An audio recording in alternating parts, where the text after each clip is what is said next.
And we are back. Browns franchise. In the last episode, we went over the bye week. That was it. Nothing special really happened. All we really did was take a look at the playoff picture, analyzed it a bit, and then went over, some of the scout prospects. But in this episode, we're going to be playing and watching the Philadelphia Eagles. This should be a fun game. Let's go look, see an updated playoff picture. We still sit at the 3 seed, so that probably means either Jacksonville was also on a bye or they won, seeing we have the same amount of losses. The Bills did end up losing, though, so that is big. That is actually, huge that the Bills lost. Because that now makes this conference, doable.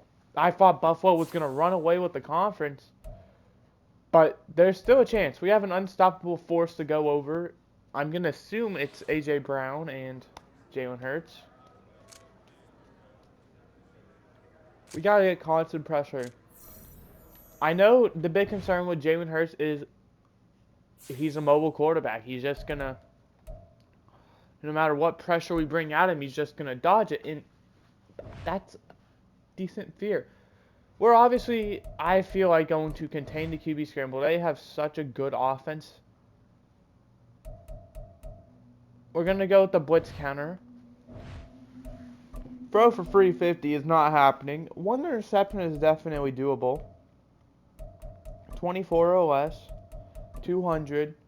And I'd say 15 first downs.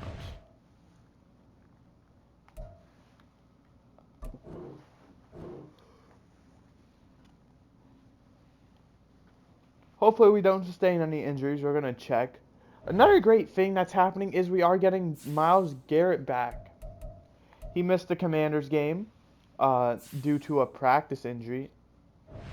And he also was out for the bye week. So it's going to be fantastic to have him back.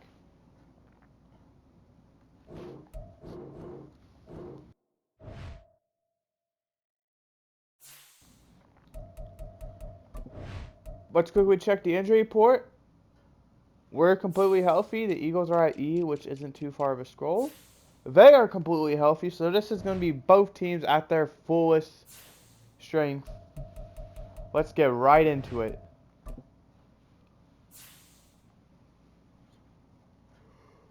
I quickly want to check the NFC playoff picture as well. Great thing to see as well is it's going to be Monday Night Football. The Eagles currently sit at the 6th seed. Very unfortunate for them that 7-5 is not even a bad record. But the fact they more than likely aren't going to win their division because the Cowboys and the Giants are just so far ahead of them in terms of record-wise. As you can see, 3 losses or 2 losses and 3 losses. And then the Commanders, who are 6-6, are in the last place in their division.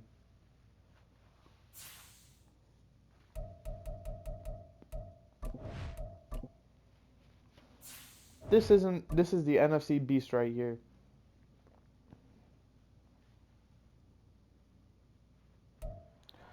Without further ado, though, we're in Monday Night Football. We're gonna know all the games. I believe this is Week 14. Commanders now 7-6, still gonna be last place. Maybe actually if we win. I don't know who has a tiebreaker between these two teams. But they defeat Tampa Bay 16-14. As I was saying, this is Week 14. I believe this is the final Week 4 bye weeks.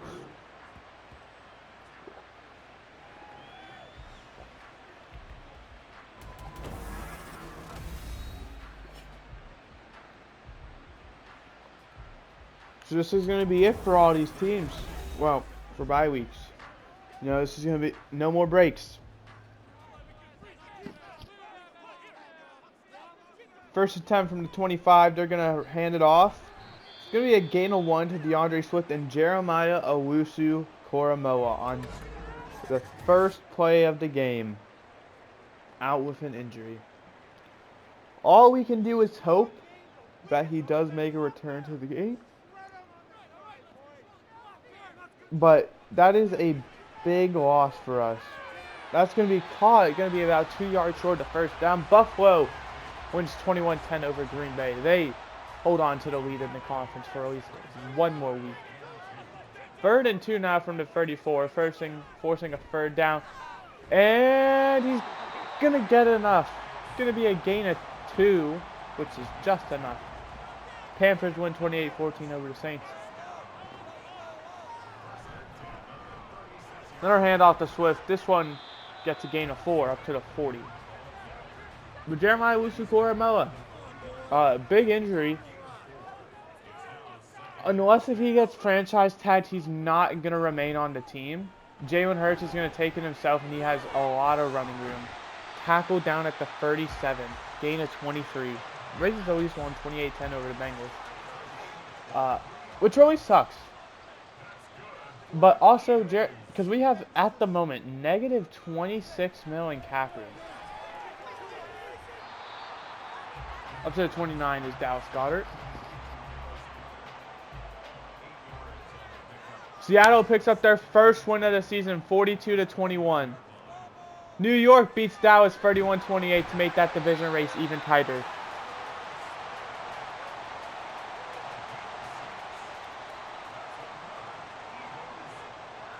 And the Eagles are driving.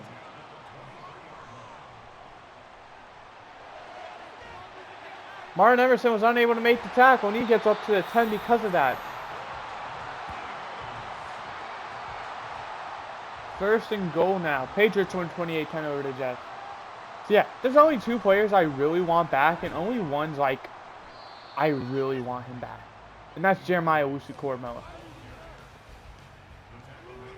All these other players are replaceable. Elijah Moore, Jedrick Wills, Tony Fields, all replaceable. And DeAndre Swift gets injured on that play, and he's just short of first down, or touchdown. Another 28-10 game as the Colts beat the Lions.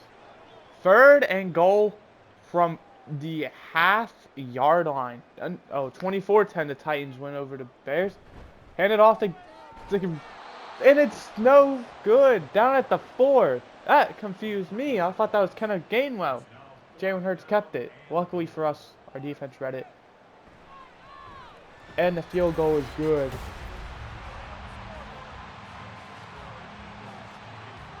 Jake Elliott from the chip shot. But all of that work just to be, tackled or to be settled for a field goal inside the 5. Jerome Ford, he's going to return up to the 23-yard line. Pittsburgh defeated Baltimore 28-14. That gives us, assuming we win, a little bit of extra room in the division. And plus, it also doesn't put as much pressure if we end up losing.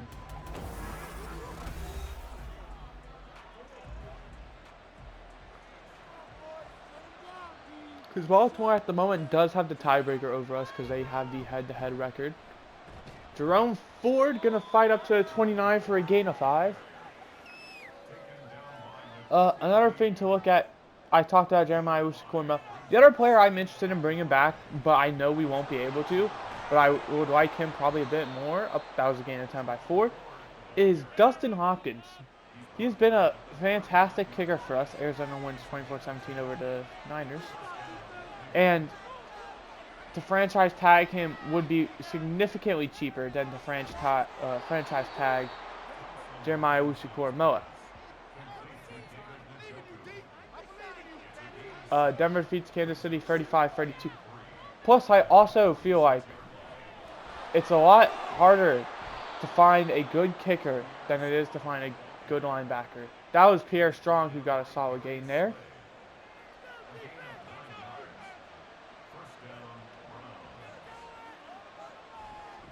Dolphins beat the Texans 37-31. That's caught by Cedric Tillman up to the 32. That was a great throw and a great catch. Gain of 13.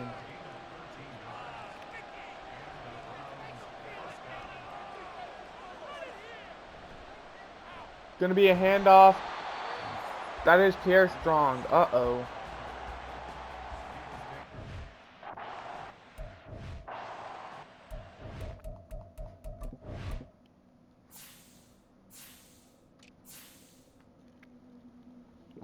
Okay, Ford is a starting running back. I also want to go to the medical center. Jeremiah Owusu-Koramoah is going to be out for the remainder of this quarter, potentially the second quarter, but he will be back by the third quarter at the latest, it sounds like. So, that's great for us. I don't know why Pierre Strong is in there so much. He is running back number 2 after all. But he's not doing horrible. 3 carries, 14 yards. He's doing enough. As we have 2 running backs, it looks like, on a 3rd and 5. But that's going to do it for the quarter. Here are the first quarter stats for those of you who are curious.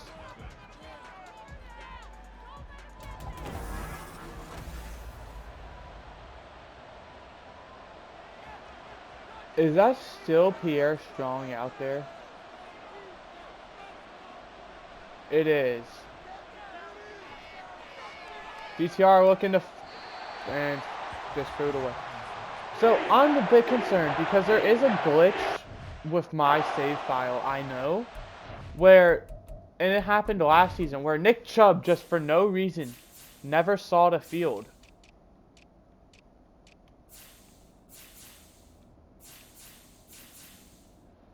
And as you can see, like, Jerome Ford is the featured back in every category. So we're just going to swap it around.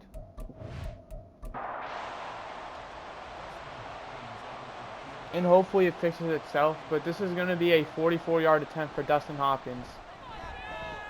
And it's good.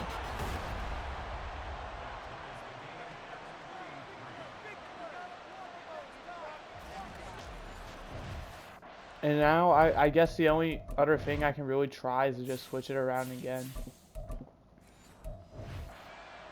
Either that, or I know what fixed it last time, but it is annoying, was just putting Pierre Strong as the featured running back on like the actual, like the main screen. And then once we load into the game, we just swap it around and that works.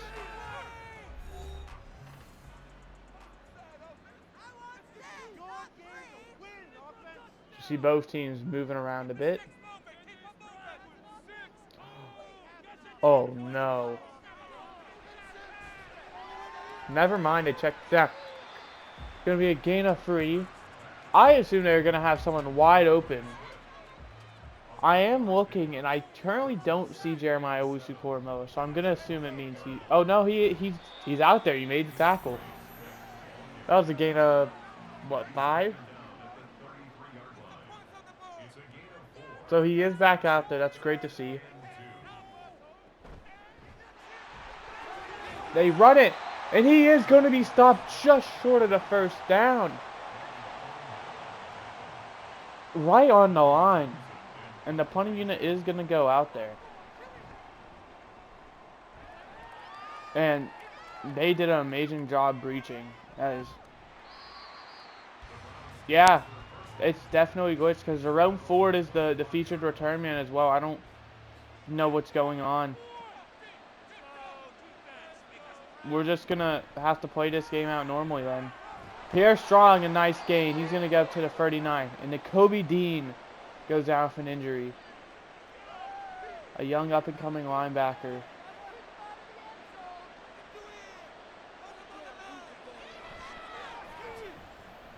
Checking it down to Njoku, who did get injured during the bye week. And there he goes, injured again. Holding on to his left wrist. You gotta hope he's okay.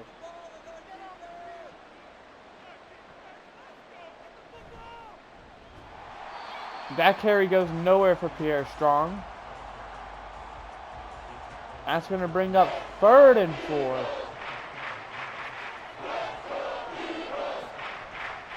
DTR looking, throws, caught by Pierre Strong. He's gonna take it up to the 43-yard line. That's enough for a first down. It's crazy to think that we have 49 or 39, I can't remember which one I saw, but under 50 yards passing, and we're nearly halfway through the second quarter.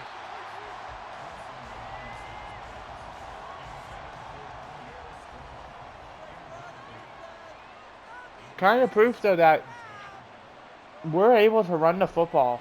And it's great as well, considering it's Pierre Strong as our running back. Josh Sweat goes down for an injury. 3rd and 1 now from the 33.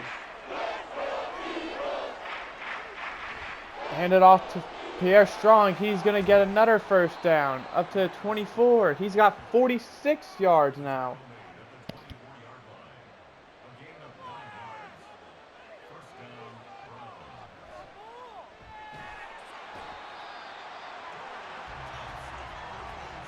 Granderson gets the sack.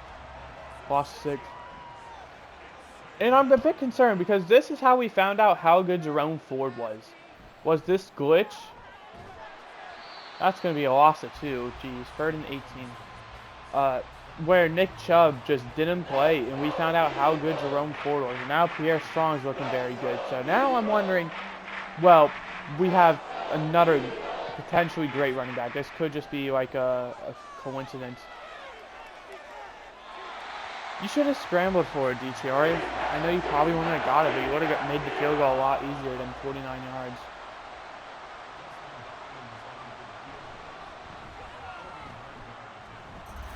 But it is good nonetheless. Dustin Hopkins drills it.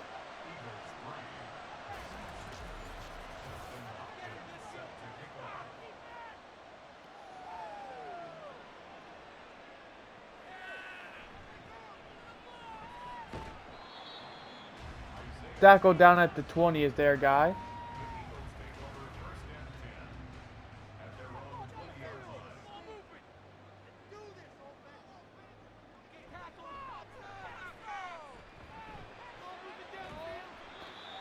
Going to be a gain of 4 for them. It's going to be 2nd and 6 now from the 24-yard line. Hurts. Throws. Caught. DeAndre Swift. He gets up to the 35. And great news is that he is back out there. So luckily it's not a big injury.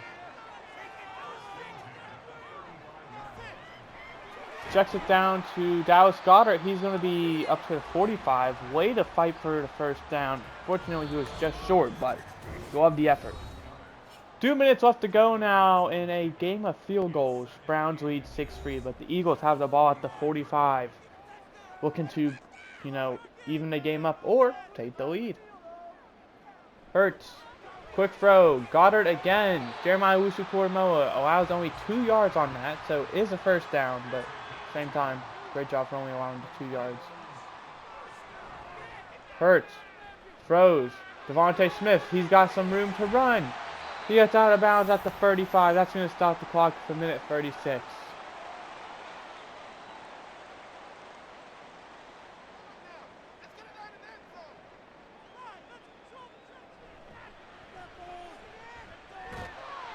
That's going to be caught for a gain of 6. That's Greenwood up to the 28. Oh, I'm completely wrong. Seattle won last week, so they got a win streak going.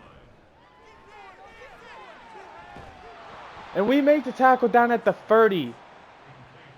That's Sean Foster, the rookie. 3rd and 5 from the 30. This is a big play.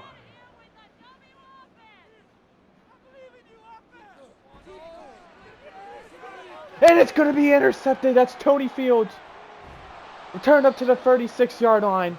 And with 37 seconds and 3 timeouts, the Browns get the ball back. Not only do they manage to not allow points. That's going to be caught by Cedric Tillman. Up to the 47, but he does go down for an injury. And that is not good. This has been the young breakout star in his 2nd year. Now injured. DTR hits Chase Allen. For a gain of 3. 2nd and 7 now from the 49.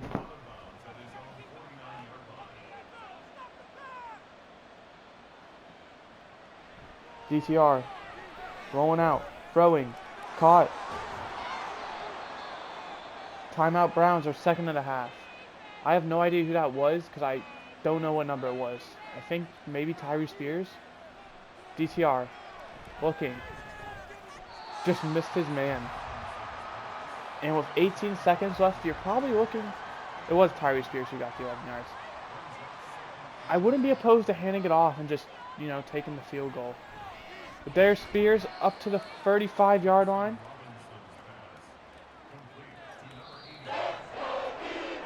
And they take a timeout with 4 seconds left.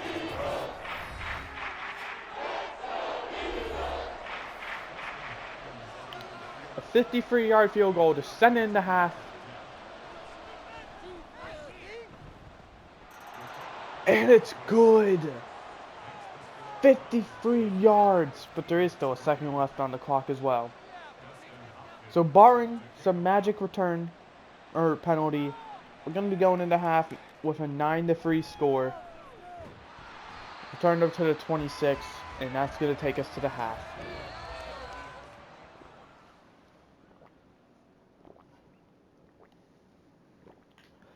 Here's the first half stats for those of you who are curious. The big play in the second half that's kind of changed momentum was that interception. Here are all the games that happened. Tampa Bay, Washington, obviously a big one, especially for Philly. As Washington now draws a bit closer to making a playoff run. Detroit and Indianapolis, I have no idea how significant that game could be. Maybe both of them are fighting for a playoff spot. And finally, the other game that's big was the Broncos-Chiefs. Broncos now trying to get into the playoff mix. Chiefs now falling even farther behind in the 1-seed fight.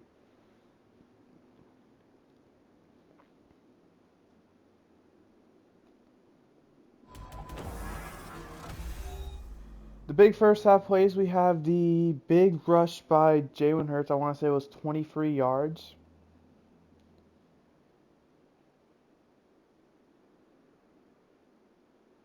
And then this Devontae Smith play that resulted in a few plays later an interception. I don't know how those were the big plays, but I guess they were. Browns do receive ball to start second half, up 6. They're going to elect to return it from their own end zone up to the 26-yard line is number 80. I want to say that's Marquez Stevenson.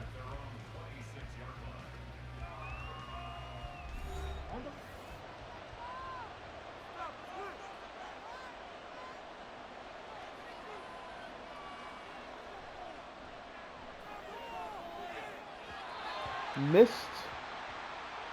Who's 20? Is that Trey Sermon?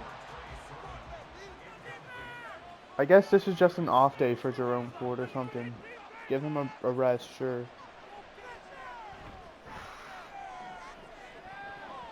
That pass was incomplete. He tried to hit Elijah Moore deep, but Darius Slay had amazing coverage. That brings up 3rd and 10. Play action, DTR. Rolling, throws it away to avoid the sack. And that's the smart call. And that's going to bring the punting unit up after a 3-and-out that resulted in no yards. Great job by our guy to get through. Bear caught at the 34-yard line.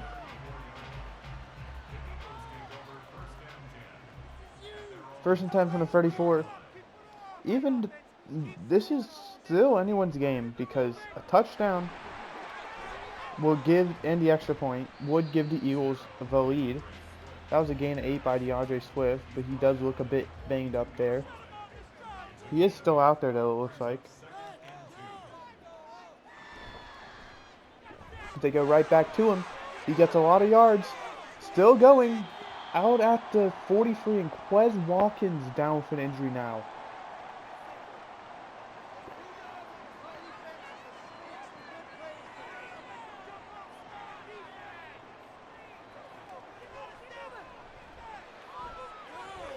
Checks the ball down to Swift again. Gonna be a gain of 3.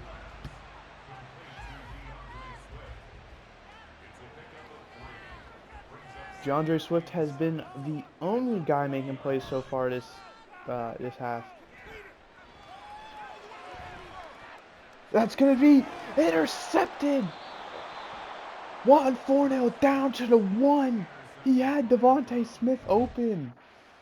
Just waited too long, as you can see.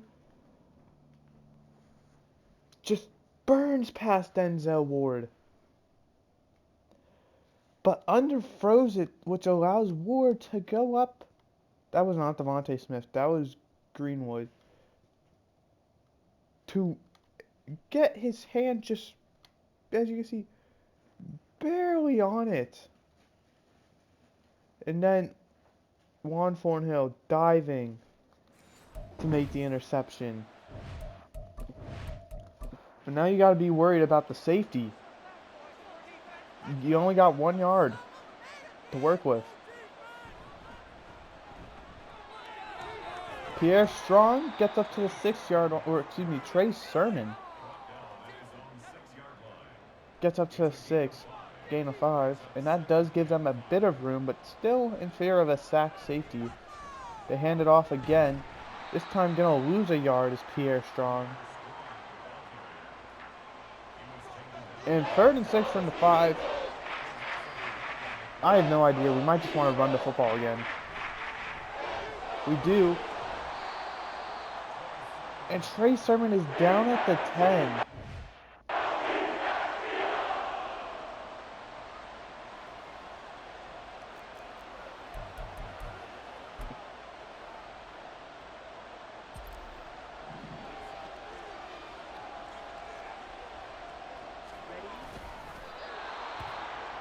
And we pick up the 1st down. It was a gutsy call, but it was one I was willing to make.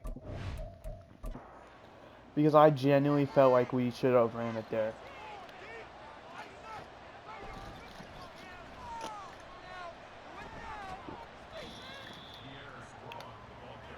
Gain of 5 by Pierre Strong. I had confidence we were going to pick up the 1st down, so I gambled. And we did. Jordan Atkins up to the 25, and he gets injured. So that's now David Njoku and Jordan Atkins. Cleveland down to their 3rd and only remaining tight end, and Chase Allen. And Elijah Moore now down with an injury. So that's now, I have no idea if Cedric Tillman's out there, but now that leaves, I don't see him out there. That legit is so bad. DTR gets the handoff. He goes up to the 37. So that leaves our current weapons. Pierre Strong, Trey Sermon, because Jerome Ford is just not playing. That leaves Tyree Spears, the rookie. David Bell, the backup. Jalen Darden, the backup. Marco Stevenson, the backup. And Brian Hoskins, the backup. And Chase Allen as the lone backup tight end. Also, Joel Bitonio goes out with an injury. So, even better. 3rd and 1 from the 46 now.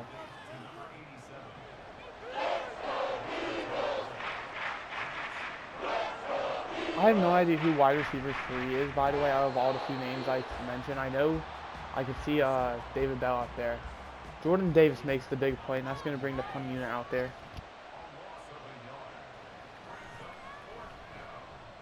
And we have this rookie punter who has an absolute leg. It's going to be fair caught at the 13-yard line. So 2.5 minutes left to go in the 3rd. Pretty much all that drive did was burn some time off the clock.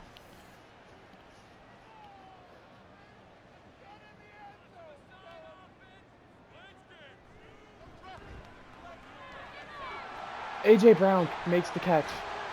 And Juan Thornhill makes a tackle at the 37. He broke a tackle, and he was a Juan Thornhill away from being gone. But that's also bad, because we have to more than likely rely on our defense with how injured our offense currently is. Jalen Hurts is going to take it himself. He's down at the 49-yard line. That was a big gain. We're in 2 plays already across midfield. I just also want to put out there, Lane Johnson has been doing his job. Myles Garrett has been a non-factor. Jalen Hurts takes it again. Down to the 31. I mean, this has been the Jalen Hurts show this drive.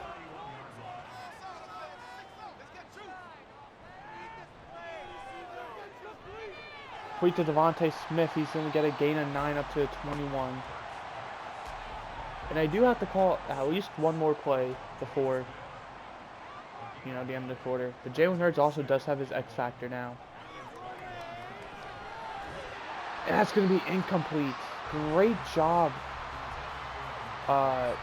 Sean Foster, for forcing that incompletion. 3rd and 1 from the 21.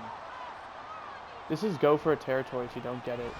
But they don't even have to worry about that as they get up to the 16. And that's going to take us to quarter 4. Here are the stats for those of you who are curious. The Eagles leading in all categories. But down 6 due to the interceptions. Remember, all Philly needs is a touchdown and the extra point. And they're only 15 yards away from doing that. That was a gain of 2 by Swift. We are number 1 in the league in takeaways, and we have forced 2 today.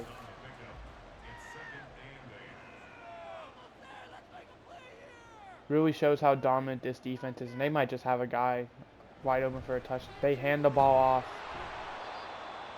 Myles Garrett makes a factor, finally. That's his first tackle of the game. Crazy what happens when he's not lined up against Lane Johnson instead of tight end. 3rd and 10 from the 16. It's going to be a keeper to Jalen Hurts, and he's going to get a touch.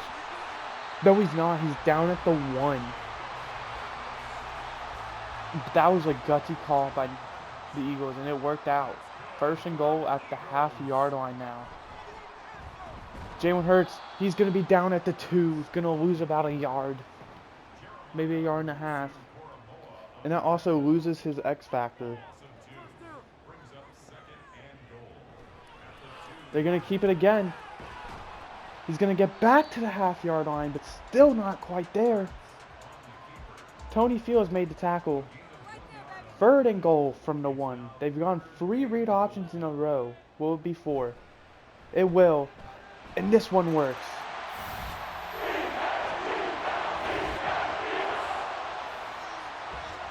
That is what I like to call Madden play calling. And the extra point is good. And with 5:27, the Eagles capture their 2nd lead of the game. Their 1st since, very early in the 1st quarter. And only getting to the 18 is Marquez Stevenson. This now leads the team of a bunch of backups out there with a chance to take the lead. Gain of 6 by Pierre Strong, up to the 24. If you are the Browns, you have got to be trying to make this pretty much the last full drive. And that was nearly intercepted by Nakobe Dean.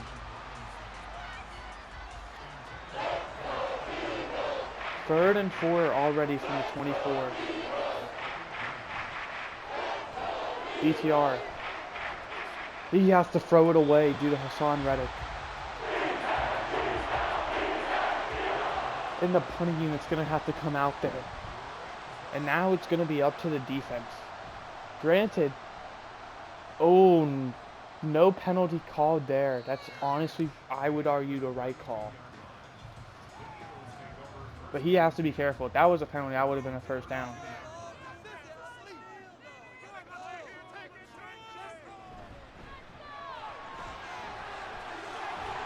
DeAndre Swift up to the 44. The Eagles can still score, but I don't think they care about scoring.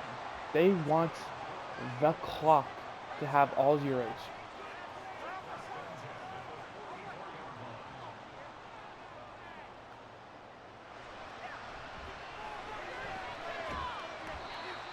Gain of 3 by Dallas Goedert. That was a great catch by him. He took a hard hit and he managed to hold on to that football, which is huge because that keeps the clock rolling.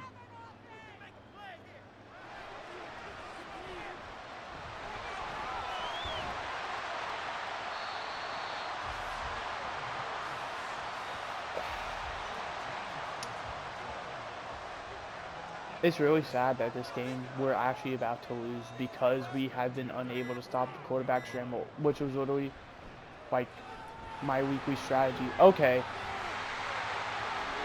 On second thoughts, we're gonna hop into the game ourselves after that. Our best chance now is for a block, that's the point, because now we're gonna need to rely on a 2-point conversion.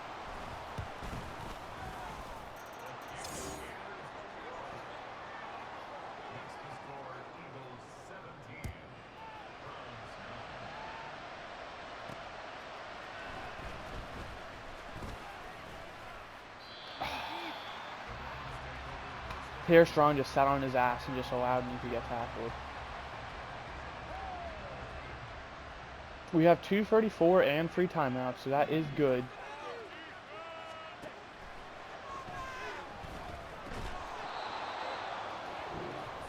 Gotta hurry it up. Hike the football. Elijah Moore is back out there, so that's also good. The fans in Lincoln Financial Stadium are loud right now.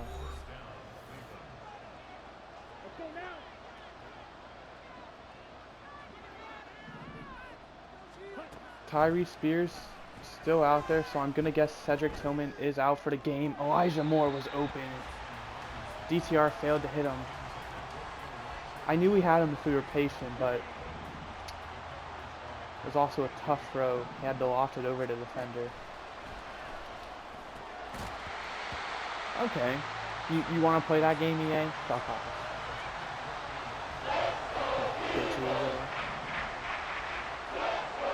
Soft dash Sean and fucking play calls for me, but for them, oh, we'll give them anything they want. Okay. And here's the good news, ladies and gentlemen. They fucked us over twice. So that's strike 3. We win the game.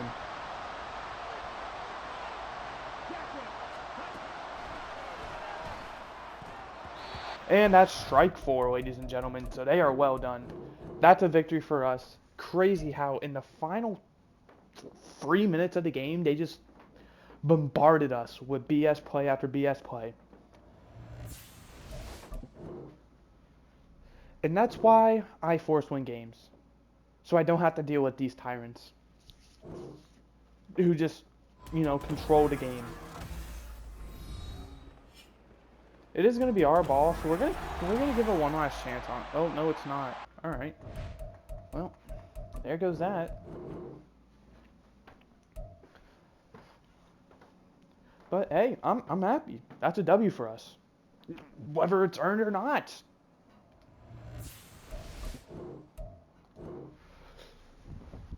This is insane how many times I've had to do it.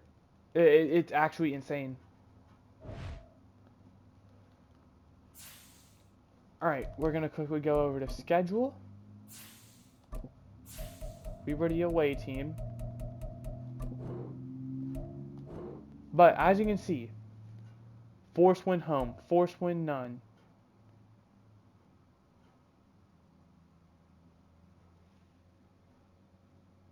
Oh, we just won that game. But I was going to force win that game if we lost. Force win. We've done 4. We've done what would have been 4 in a row if we would have lost that Giants game. This is how ridiculous EA is getting. Like this is the company I put up with for these episodes, doing that over and over again. This is actually sad. I hate this. Myles Garrett got 3 sacks, so we'll take it. But we also got 2 new injuries, so is EA fighting back, saying, "Hey, if you're gonna mess with us, we're gonna mess with you"? David Njoku, 2 weeks.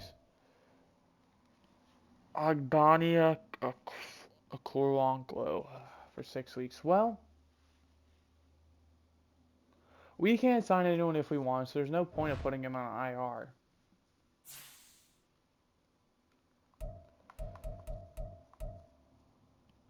All we can do is legit hope that we don't have a cakewalk Super Bowl because EA just provides it to us.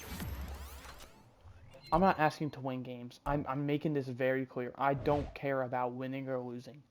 I care about having a fair, fun time.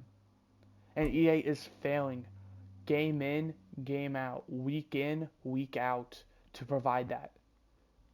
Dallas drops to 5, so the Giants have the tiebreaker.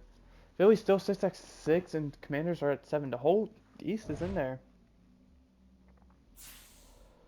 I'm curious to see where Baltimore sits. I don't think I saw them in the AFC. Yeah, they're not in there.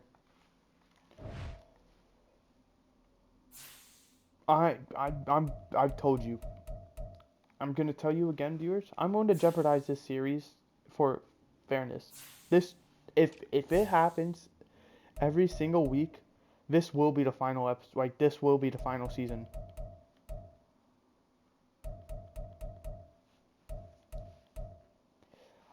This is insane how every single team is 2 games out of the playoffs. No one in the AFC is eliminated. 1, 5, 2, 6, 3, 7, 4. So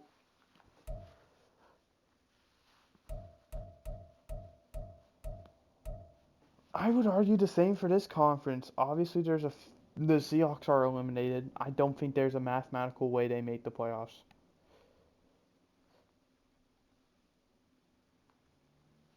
But and the Panthers and Bears, well, maybe not the Bears because they have of their division, but the Panthers more than likely won't. So like this is gonna come down to the wire for a lot of these teams.